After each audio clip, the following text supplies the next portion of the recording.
Nake Minista muviani wa nthi cia Afrika ya umiloni wa sua na nthi numu na ulani Peninah Malonza ni wakulia enenthi methiwe na umisyo ingi wavikia kwithiwa yelesya kana nthi ya Kenya ndi kwithiwa yikwata mbua ya El Nino kivathukanio kana ikwata uneni wake President William Ruto wa kuelesya kana kuyithiwa na mbua ya El Nino va nthi ya Kenya. Ona Malonza ni wavikia kwithiwa aiweta kana serikali ni kwithiwa yiyumbanitye kutethesya enenthi ivindani yimbua yende kwithiwa yeteelwa vala ingi wakulia enenthi mavikie kwithiwa na umisyo kwa kia iweta kana kichumanite na mawaliu kumanzeve ala maende kwithiwa maikusiiwa nthi yonthe. Ripoti yake Benjamin Mwaka. Minista wa maundu ma nthi cia Afrika umiloni wa sua na mwiano wa nthi numu muwandu Peninah Malonza na ulumililia uneni wa President William Ruto kana kuyina mbua ya El Nino Yeteelwe. Muwandu Malonza iweta kichumanite na mawaliu kumanzeve. Mujumbe wa kitui cha uthiloni wa sua Nyanze niwe wokilia ikulyo thiimbe wa nzama ya mbunge ya maunungu nisyo ma enenthi. We've been waiting for El Nino. Do we still, and I know the cabinet secretary sits in the executive where they get first-hand information from even the relevant ministries. Are we still expecting El Nino rains to come? Or is it just the short rains as it was indicated by the president last Sunday? And I think every day we've been looking forward as per the meteorological guidance. And I must say, because of the climate change, really we were all prepared for El Nino until the reports began changing.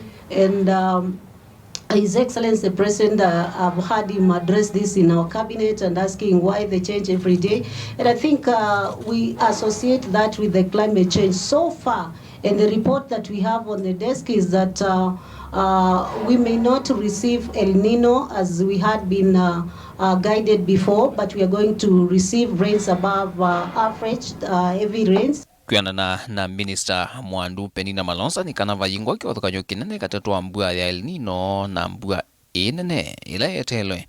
Kuyana na uelesyo wa musumbi na kuhou serikali nene niyiyumbanitye neza kuikithia vayingwa mwene nthi unakunika ni mbua The government has also been alerted to prepare the budget, which I believe they have already set some money aside, and we're looking also upon our donors also to support in case of any eventuality. But I must say, between El Nino and heavy rains, each can have also negative impacts, and therefore we are prepared for any that can come. Uvea uwa maundu ma nthi numu uelesya kana vena nzama nini sia serikali nene na ikukonya ma-governance kayoni sia kuhikithia vena ilovia na mivango melumu ya kusia muisyo wa mbua mbinge na ila vietae wasyo mwingi kwa enenthi.